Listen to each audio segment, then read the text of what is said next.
Assalamualaikum warahmatullahi wabarakatuh. Selamat siang. Waalaikumsalam Waalaikumsalam warahmatullahi warahmatullahi wabarakatuh. wabarakatuh. Selamat Selamat siang siang. semuanya.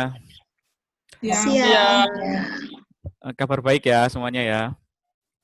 Alhamdulillah. Alhamdulillah. Ya, puji syukur alhamdulillah teman-teman di masa-masa pandemi COVID-19 atau COVID-19 ini kita masih bisa eh, diberikan kesehatan oleh Allah Subhanahu wa taala, bisa bertemu secara virtual melalui aplikasi Zoom dalam rangka bimbingan kelompok. Eh, dalam hal ini, kali ini karena kita sedang menghadapi pandemi COVID-19, dan untuk mempersingkat waktu ya, ini karena melalui virtual, maka bimbingan kelompok kali ini, karena kemarin sudah kita bertemu untuk perkenalan dan yang lain-lain, sudah saling akrab semuanya, sudah saling tahu, maka di pertemuan kali ini kita akan menggunakan metode tugas langsung. Jadi saya akan menentukan sebagai pimpinan kelompok, akan menentukan tema yang akan kita bahas pada bimbingan kelompok kali ini. Nah, nanti teman-teman anggota kelompok, teman-teman semua, saya minta untuk menyampaikan pendapat, perspektif, dan apapun yang ada di dalam benak pikiran teman-teman semua. Tema yang akan kita bahas di sini adalah bidang kesehatan. Bidang pribadi, subtemanya adalah kesehatan, judulnya adalah menjaga kesehatan diri di masa pandemi COVID-19. Nah, langsung saja ya kita mulai. Saya akan mulai dengan sebuah pertanyaan. Kalau mendengar kata COVID-19 atau COVID-19, apa yang muncul di benak teman-teman semua? Kisah dimulai dari siapa dulu? Saya tunjuk atau ada yang mau memulai? Aku mau. Oh ya, Mbak Kemi silahkan. Ya, jadi pertama kali mendengar COVID-19, itu awalnya saya nggak begitu berpikir, serius ya, karena pertama kali itu muncul kan dari berita televisi dan ditemukan di Wuhan. Jadi saya merasa santai-santai saja. Saya mulai berpikir ketika COVID ini ada di Indonesia. Indonesia saya juga masih agak santai lah, maksud saya kayak keresahan saya baru bertaraf mungkin sekitar 20%. Tapi mendadak langsung boom gitu ketika COVID itu ada di sekitar kita dan pemerintah langsung menghimbau untuk di rumah saja, anak-anak untuk dirumahkan, kayak gitu. Saya langsung menjadi kayak ketakutan yang sangat luar biasa. Bahkan sebelum Kulon Progo ini, di wilayah Kabupaten Kulon Progo itu ada himbauan untuk di rumah saja dan anak-anak dirumahkan, 2 minggu setelah itu saya sudah nggak salaman, saya sudah menjaga jarak dengan teman-teman, saya sudah langsung pakai masker, kemana-mana pakai masker, suami saya juga langsung membuat tempat cuci tangan di depan rumah yang selama ini nggak ada. Bahkan pernah satu saat teman saya itu ada yang ODP, dia satu teman kerja saya yang ODP, saya langsung bilang ke pemerintah kalurahan di situ, saya nggak mau pulang, saya mau bertemu dengan pamong desanya, bahwa saya mengatakan, ini Hargorejo sudah darurat kayak gitu. Saya mau pemerintah kalurahan ataupun pamong itu segera mengambil sikap. Jadi bagaimana mereka bisa mensosialisasikan COVID ke warga masyarakatnya, bagaimana pemerintah bisa melindungi rakyatnya, seperti itu. Nah, apalagi satu teman saya kan ada yang ODP, dia baru saja salaman dengan saudaranya yang pulang dari Sumatera. Nah, ketika itu saya sudah langsung karena saya melakukan kontaknya itu sebenarnya saya hanya masuk ke ruangannya, tapi ketika saya keluar dari situ selang berapa hari, saya begitu tahu dia ODP, hari-hari berikutnya tiap hari saya pegang badan saya, apakah saya merasakan panas, saya samakan dengan suhu tubuh keluarga yang lain, saya sampai seperti itu. bahkan mungkin dinilai saya sampai dibilang berlebihan lah ketika menyikapi ataupun mendengar COVID ini untuk itu sih kalau Oh saya. iya. Terima kasih Mbak Kemi. Tadi lumayan agak sedikit panjang ya. Tapi nanti kita lanjutkan lagi. Kita pindah dulu ke apa yang muncul di benak kita kalau mendengar kata COVID-19. Coba Mbak Ari. Menurut saya, pertama kali mendengar COVID-19 itu eh, semacam virus yang tak kasat mata, dan itu bisa menular dari bersentuhan tangan, mungkin berjabat tangan, kita berpapasan, kita ngobrol dari air liur, kita bisa tertular. Jadi pada saat pandemi COVID-19 itu kita berpikiran dengan orang lain yang sedang berpapasan dengan kita, itu kita seudon. Jadi apa ya ini yang berpapasan dengan saya ini dia menderita COVID-19 atau tidak. Jadi kita jaga jarak, benar-benar jaga jarak. Dan untuk setelah berpapasan seperti itu kita harus menjaga kebersihan, kita harus cuci tangan pakai sabun dan segala macam. Jadi rasa ketakutan itu ada, dan kita itu setiap berpapasan dengan orang itu pikirannya pasti seudon. Kita nggak bisa seudon, itu nggak bisa, kita pasti seudon. Ini yang berpapasan dengan kita itu mengidap virus COVID-19 itu atau enggak, kayak gitu. Kalau menurut saya seperti itu. Ya, oke. Jadi Mbak Ari ada kekhawatiran tadi ya, kalau yang ketemu orang itu, wah ini carrier, ini pembawa virus gitu ya. Itu kesannya Mbak Ari ya mendengar kata COVID-19. Terus kemudian kita lanjutkan ke mungkin Bunda Susi ya. Iya, terima kasih waktunya Mas Faiz. Saya hampir sama dengan rekan-rekan dari Mbak Kemi dan Mbak Ari, hampir sama seperti itu, tapi saya sendiri menyikapi tidak begitu ketakutan sekali, sehingga saya anggap santai saja bahwa kalau saya begini, seandainya memang itu virus dan seandainya itu ada di Indonesia ini mengenai kita atau gimana, itu yang penting kalau saya hanya pasrah sama Allah. Jadi intinya kita itu yang benar kita selalu hidup sehat, tapi yang utama kita juga harus selalu mendekatkan diri kepada Allah, pasrah gitu. Dan kalau untuk yang agak ketakutan seperti Mbak Ari dan Mbak Kemi, saya juga sebenarnya ada rasa takut juga, tapi tidak begitu berlebihan.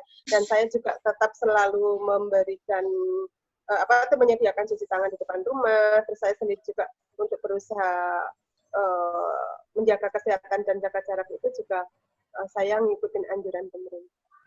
Tapi pada dasarnya untuk diri saya sendiri tidak begitu ketakutan banget sih, enggak. Jadi saya anggap ya dulu-dulu soalnya sudah pernah juga ada zaman kecil saya dulu, jadi saya enggak begitu ketakutan sekali sih. Jadi menanggapnya ya biasa-biasa saja. Oke, terima kasih Bunda pendapatnya. Kita lanjutkan dulu ya ke Pak Suharmadi. Oke, terima kasih Mas Faiz waktu yang telah diberikan kepada saya terkait dengan apabila kita mendengar kata COVID-19 atau Corona itu saya sependapat dengan apa yang telah disampaikan sama Bu Susi tadi, di mana itu memang bahaya, tapi saya juga seperti yang Mbak Susi sampaikan tadi tidak begitu khawatir karena wabah seperti itu, jenis wabah seperti itu dari kemarin-kemarin tahun-tahun yang lalu juga pernah terjadi, cuma tidak seheboh seperti ini. Mungkin dikarenakan saat ini kan kaitannya dengan teknologi informasi atau alat canggih yang digunakan untuk berkomunikasi itu sangat semua sudah sangat bagus sekali dan semua sudah pegang, jadi berita yang sebenarnya tidak terlalu heboh itu dibesar-besarkan sehingga warga jadi ketakutan. Kita juga tetap harus waspada dengan adanya virus tersebut, namun kita juga yang jelas kita sudah ada aturan bagaimana cara kita menghindari supaya tidak tertular oleh virus tersebut. Apabila kita sudah melakukan aturan-aturan yang telah digariskan oleh pemerintah, insya Allah kita akan aman dan terhindar dari wabah tersebut. Oke, terima kasih Mas Faiz, itu saja yang dari saya. Monggo, waktu Oke. tak kembalikan lagi Mas Faiz. Terima kasih Pak Suharmadi. Ini duo Ratna, mau siapa dulu? Ya udah, saya dulu Mas Faiz ya. Terima kasih waktu yang diberikan pada saya. Kalau dari awal mengenai tentang COVID-19 virus itu, awalnya mungkin kita mendengar biasa gitu, nggak begitu takut ya. Karena kok cirinya seperti orang terkena influenza, terus seperti ini langsung kok mewabah kemana-mana. Dan itu pun juga korbannya, awal dari tahap awal itu tidak takut, tapi kok lama-lama seperti sekolah mematikan semua aktivitas. Nggak hanya sekolah, tapi semua departemen apapun dimatikan aktivitasnya. Kita seperti dikurung, tidak boleh berkomunikasi, tidak boleh berkumpul, tidak boleh sosialisasi dengan siapapun, boro-boro berjabat tangan. Untuk bertatap muka saja kita sering menjauh, harus memakai masker untuk saling sapa, tidak bisa, seolah-olah kekeluargaan di antara manusia atau orang-orang itu seperti dimatikan. Rasanya ada rasa sedih dan takut juga. Kemudian yang menjadi puncak rasa takut saya yaitu pada daerah yang tempat tinggal, di dekat tempat tinggal itu menjadi zona merah. Oh ya. Karena ada satu keluarga yang menjadi korban COVID-19. Itu pun ciri-cirinya atau tanda-tandanya kita tidak tahu. Berawal dari orang tua ibunya yang meninggal, anaknya pulang dari Jakarta, ternyata anak itu membawa hasil positif mengidap COVID-19. Nah, oleh kabupaten kita di desa tempat tinggal saya dikarantina bahwa itu merupakan zona merah untuk berhati-hati. Nah, itu yang menjadi penyebab yang menjadi ketakutan mungkin bagi kita semua. Jadi antara ada rasa takut dan juga was-was, Mas Faiz, seperti itu. Oke, ya. Mungkin Ratna Dela, mungkin agak singkat saja. Oke, saya menambahkan tentang itu ya, COVID-19. Awalnya COVID-19 itu kan berasal dari negara lain ya. Ya. Itu dari Wuhan. Pada tahun-tahun lalu. Itu hanya separuh negara aja yang kena COVID-19. Dan ternyata ini Indonesia ini juga kena COVID-19. Pak Man sendiri? Ya, terus Ratna, ada lagi? Ratna, monitor. Terus mungkin dari awal emang kita ada rasa takut ya. Tapi ya kita cuman, kalau misalnya kita sendiri, ketika kita sudah menjaga jarak dan kita berusaha untuk mengikuti prosedur pemerintah ya, harus pakai masker, menjaga jarak, dan lain-lain. Itu kalau misalnya kita sudah melakukan itu, tapi akhirnya kita terkena atau kita sendiri punya penyakit dalam yang bisa menyebabkan COVID-19, ya kita pasrah sama yang Maha Kuasa ya. Sama seperti pendapat Bu Susi, kalau menurut saya. Oke.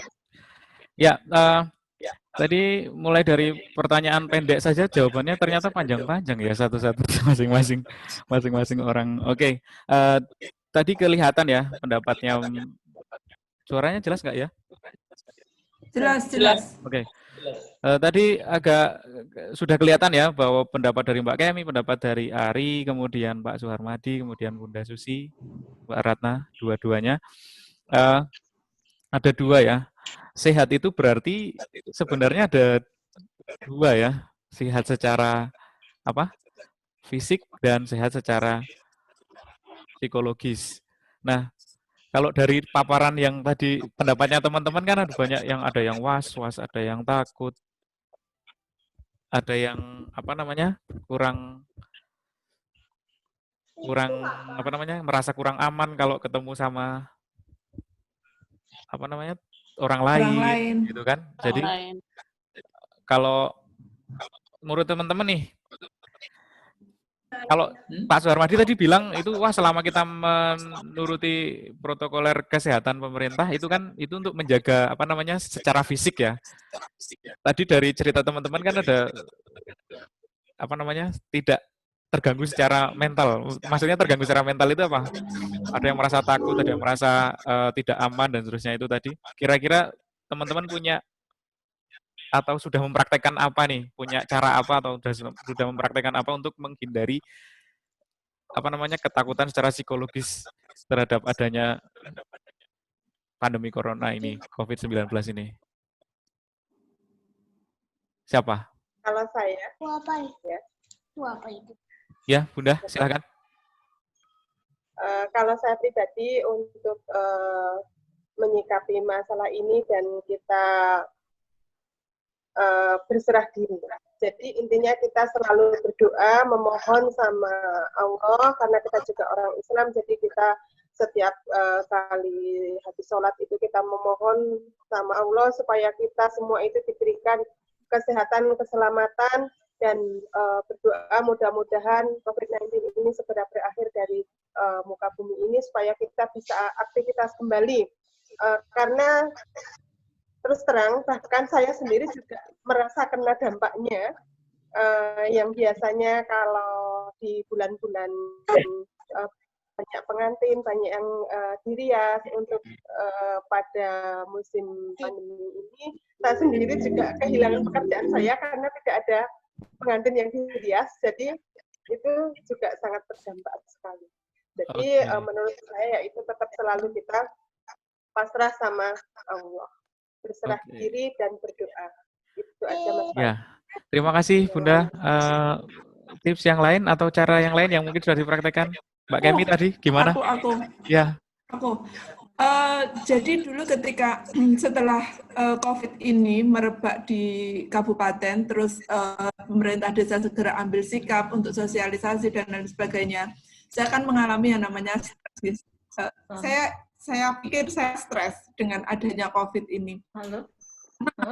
Ketika saya merasakan ketakutan yang sangat luar biasa, saya khawatir, saya nggak percaya sama orang dan lain sebagainya. Nah, dari situ ketika saya mencoba untuk mengobati diri saya sendiri, mengurangi bagaimana saya agar nggak khawatir, agar nggak begitu menjadi khawatir terhadap COVID ini, yang saya lakukan pertama kali adalah saya mengurangi melihat berita di televisi. Jadi saya mengurangi menonton televisi, itu yang pertama. Yang kedua, saya cari sumber-sumber jelas untuk pemberitaan COVID ini, tapi itu juga sangat jarang saya lakukan. Jadi saya update berita, tapi itu jarang saya lakukan. Maksudnya jarang itu 2 hari sekali atau 3 hari sekali melihat perkembangan seperti itu. Tapi kalau untuk setiap hari nonton TV, saya enggak sama sekali, karena saya takut menjadi korban pemberitaan seperti apa yang disampaikan oleh Pak Sudarmadi tadi. Sebenarnya ini hal yang biasa, tapi karena dikemas oleh media, sehingga berita-berita itu menjadi luar biasa, kayak gitu. Itu yang saya hindari, untuk menjadi korban dari pemberitaan atau korban dari media, itu saja. Oke, terima kasih Mbak Kemi. Ini karena keterbatasan medianya, gini masih kurang lebih berapa menit? 9. Nah ini singkat saja mungkin dari Mbak Ari. Ada yang takut sama orang itu caranya kemarin ketemu tipsnya gimana biar nggak takut sama orang? Tipsnya ya kita mungkin mengikuti protokol dari pemerintah. Jadi kita berpapasan dengan orang atau bertemu dengan meskipun dengan saudara sendiri, kita mungkin tidak berjabat tangan. Jadi kita paling cuma sentam kayak gitu. Terus kita membudidayakan untuk rajin cuci tangan seperti itu. Berarti hand sanitizer juga di tas. Berarti secara protokoler pemerintah itu juga secara psikologis membuat diri agak merasa sedikit lebih aman ya, karena mengikuti protokoler pemerintah itu menurut Mbak Ari. Oke, terima kasih Mbak Ari. Kita lanjut ke Pak Suharmadi. Oke, kaitannya dengan menghilangkan rasa takut kepada orang lain terkait dengan adanya wabah virus corona ini, seperti yang telah disampaikan Mbak Ari tadi, saya mendapat juga, yaitu kita menggunakan peraturan yang sudah ditetapkan oleh pemerintah terkait dengan protokoler COVID-19, dan selain itu juga kita husnudzon ya ke orang lain itu, jangan sampai kita terus sepertinya itu menghindar dari orang lain, kaitannya dengan sakit atau tidaknya, atau mereka orang lain itu membawa virus atau tidaknya, kita serahkan ke Yang Maha Kuasa, karena virus tersebut juga kita tidak bisa melihat.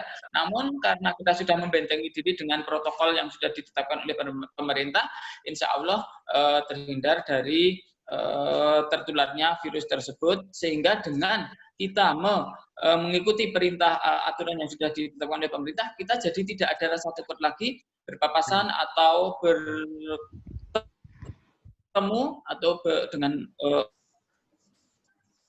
orang-orang di sekitar kita. Oke, itu Pak. saja Mas Faiz yang bisa saya sampaikan. Terima kasih Pak Suharmadi. Lanjut Ratna Dela. Oke, saya sependapat dengan Mbak Ari ya.